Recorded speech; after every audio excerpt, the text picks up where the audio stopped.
Hello friend, and welcome to another show and tell. Today we've got this curious little thing just here. Let me tell you all about it. In 2011, the sim racing game hit the internet. It was an online racing game that competed against the likes of R Factor and iRacing, and unfortunately Sim Raceway isn't with us anymore. They became a consultancy and training centre, but what they did leave us with is this, and this is the Steelseries SRW-S1. And believe it or not, these aren't just for show. These are all buttons which could be mapped as you would see fit. These are all encoders. We're going to check these encoders out very soon and see if they're rotary encoder or if they're position-based encoders. So the SRW-S1 is a gyro wheel, which personally I don't particularly like. Now, the fitting is one screw fitting here and then 3 notches here, because this was going to have an adapter made for it by Steelseries. Unfortunately, they never got around to that, and that's because, of course, Sim Raceway vanished from our lives, and so the SRW-1 was discontinued, which is a shame. On the back you have nice clicky shifters there at the top.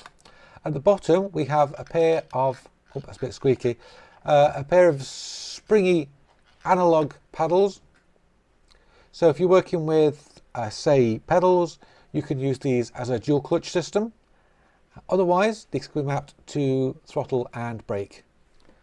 Here's the cable for it. The cable's about 3 meters long and it's braided. It's very nice. It shouldn't tangle, and we've got a nice bit of Velcro that attaches to it as well to keep it all wrapped up together, which is a good thinking.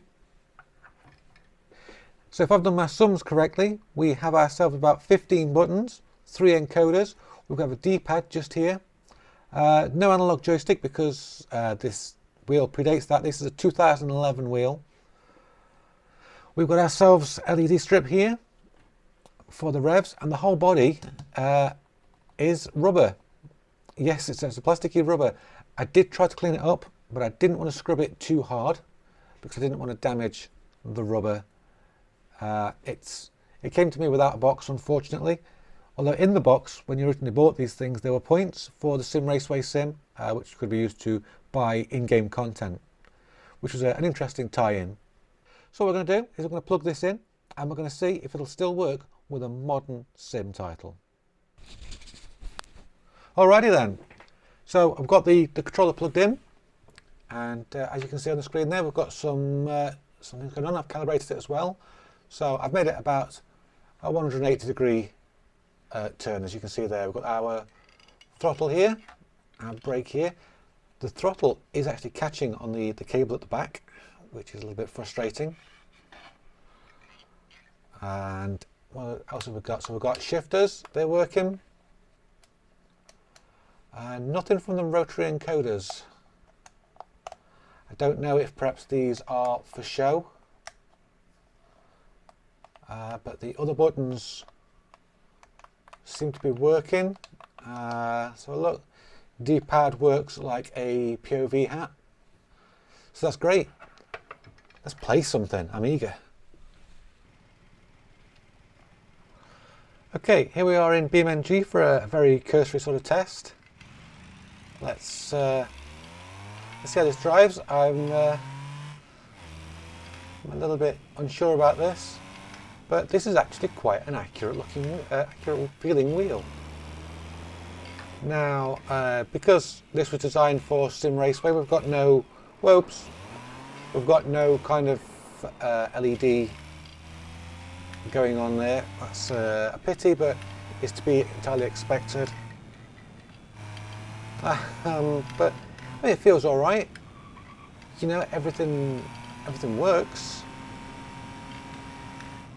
It's not going to probably win any races.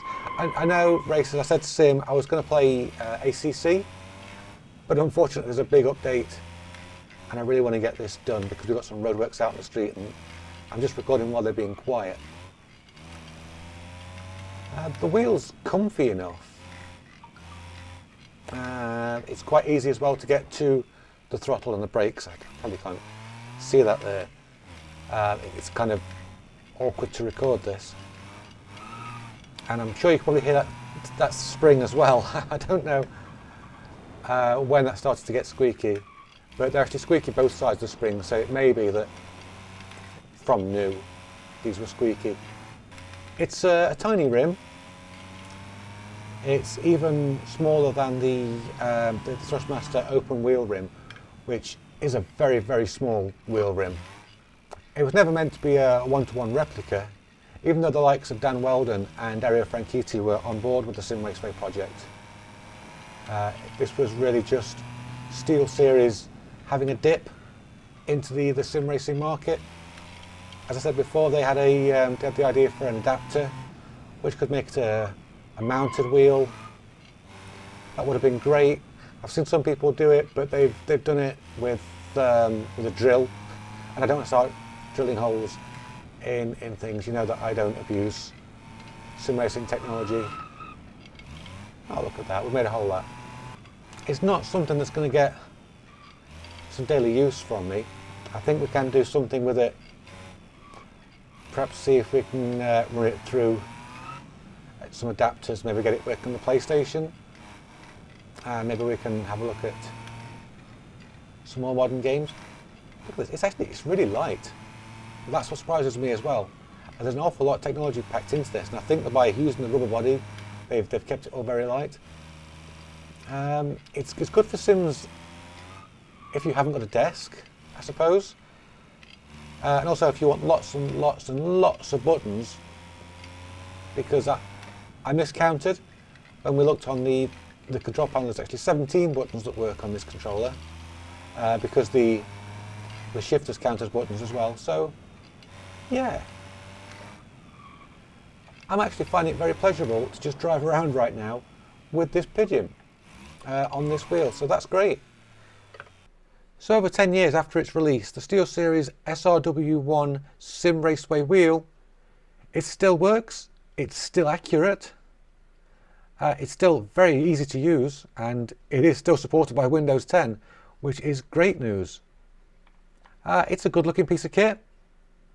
If there's a way to mount it, perhaps with a clamped top and bottom, it could be actually considered to be a serious piece of racing kit. You start using those, here we go around the side, start using those analog paddles that you can see just through here as a dual clutch, and you could easily use this with pedals.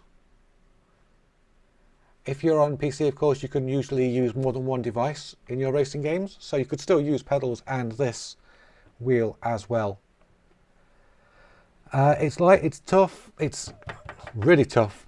The rubber body making it very durable. This hasn't been a review, I just wanted to show this off. I will be using it in videos to come. I'm not quite sure what I'm going to do with it yet, but do something fun with it. Hope you've enjoyed joining me on this trip down memory lane. I want to say a big thank you to my channel sponsor Button Bashers for PCs, consoles, games and accessories.